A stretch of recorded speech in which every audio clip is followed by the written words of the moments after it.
Seguimos en BTV Noticias, es momento de entrevista, ya estoy en compañía del intendente de Montevideo, ahora presidente también del Congreso de Intendentes, Cristian Di Candia. Gracias por estos minutos. No, un placer como siempre.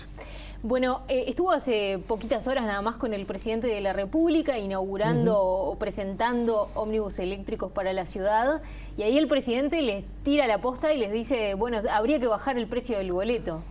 Sí, como tantas cosas, malo no sería. Igualmente el presidente debe saber que en los hechos, en los últimos 3 años, el precio del boleto bajó porque nunca llegó a ajustarse ni siquiera al precio de la inflación. De hecho, estuvimos 2 años sin mover el precio del boleto, lo cual en términos reales implica una disminución del precio. Pero más allá de eso, cualquier modificación en la tarifa implicaría obviamente cambios a la interna del sistema de transporte, pero sobre todo un manejo de subsidios muy diferente al que tiene el sistema de transporte actualmente en la capital.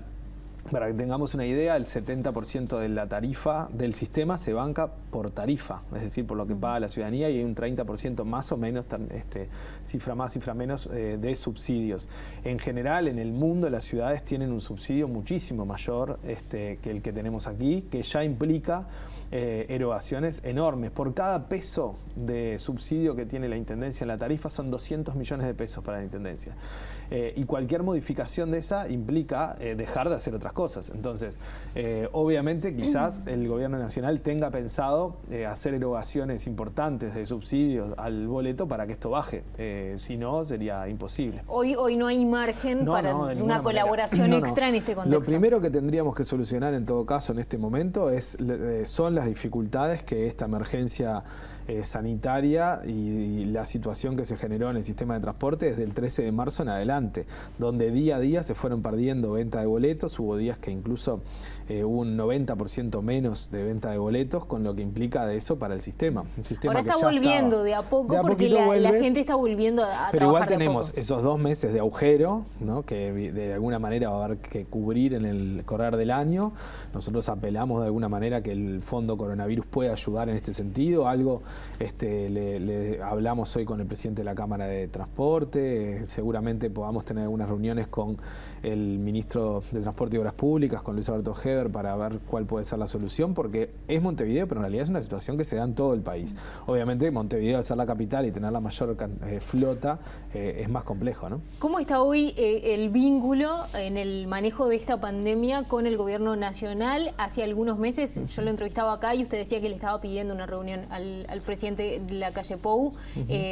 ¿Hoy están trabajando en conjunto, pese al diferente signo político? No, por supuesto. Siempre acá hay 2 cosas. Por un lado está la perspectiva política que uno puede tener y la visión sobre cómo resolver determinados temas, y otra es el camino institucional. O sea, en lo institucional, la verdad es que a partir del comienzo de la emergencia realmente creo que se mejoró mucho, que se ha profundizado en el trabajo en conjunto. Yo tengo reuniones permanentes con Álvaro Delgado, el secretario general se reunió con Luis Alberto Heber hace pocos días, tuvimos una reunión por Zoom la semana pasada también con la ministra de Vivienda. Estamos teniendo reuniones permanentes y creo que de algún modo es importante para la gente que las políticas de Estado, como esta que vimos del transporte eléctrico, que es una política de Estado que venía desde hace muchísimo tiempo, que se hacía entre gobierno nacional y gobierno departamental, permanezcan. Y en ese sentido, cada uno de los departamentos de la Intendencia tiene vínculos permanentes, intensos también de política pública con muchos ministerios, ¿no? La pandemia está golpeando mucho la situación social y eso se está viendo mucho en Montevideo, que es donde hay mayor cantidad de casos. En todo el país, pero en Montevideo es muy notorio. Por lo que implica la capital. Concretamente, ¿qué están pensando, o si es que están pensando algún tipo de apoyo, teniendo en cuenta la situación de pobreza, de falta de empleo que se está viendo cada vez más?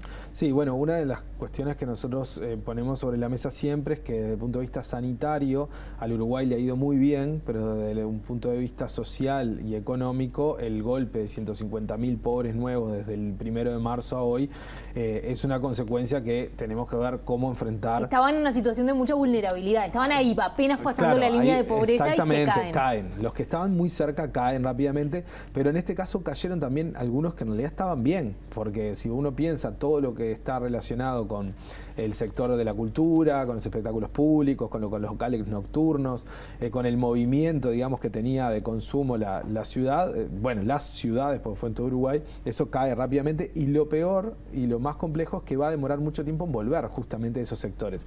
Por eso hay que tener en cuenta los sectores que cayeron rápidamente porque estaban en situación de vulnerabilidad y aquellos que va a ser muy difícil que vuelvan a tener la normalidad que tenían antes. Entonces hay que buscar soluciones en ese sentido. Nosotros tuvimos 5 ejes de trabajo: el sanitario, el alimentario, el cultural, el de vivienda para los desalojos, y estamos pensando en un eje de trabajo sobre políticas de empleo que lo estamos armando con el gabinete. Ahora tenemos a las 2 de la tarde un gabinete especial para ver este tema y seguramente la semana que viene tengamos algunas novedades. De propuestas de contratación. Como ha hecho en otros tiempos la Intendencia, intentar generar, obviamente lo que estamos viendo es de dónde encontrar los recursos, porque también hay que entender que la Intendencia estaba en un momento de retirada, no de ingreso, en este momento tendríamos que estar en la transición, con traspaso, en un presupuesto que terminaba. Entonces el margen de cambio presupuestal es mínimo, está prácticamente todo adjudicado y tenemos que ver de dónde generar una espalda y un margen que nos permita hacer esto. Pero por ejemplo, con obra pública. Bueno, la obra pública, esa es una de las decisiones. La obra pública se va a mantener toda. No vamos a recortar ninguna obra por más que eso afecte algún número de déficit sobre fines de 2020. La vamos a mantener porque de alguna manera es mantener el movimiento económico, mantener el empleo. Recortar, si bien nos daría espalda, sería recortar trabajo, que es algo que no se debe hacer ahora.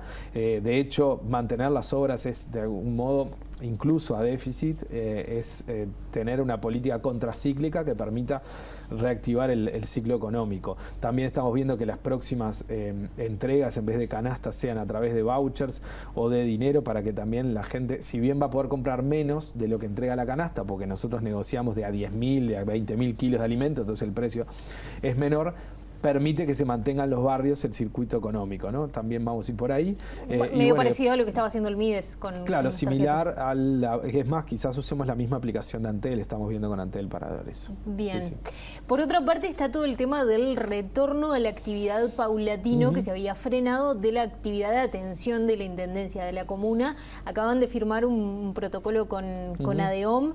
¿Cómo viene marchando esa reincorporación de los trabajadores? No, viene bien. Obviamente la Intendencia es un mundo inmenso con muchas particularidades.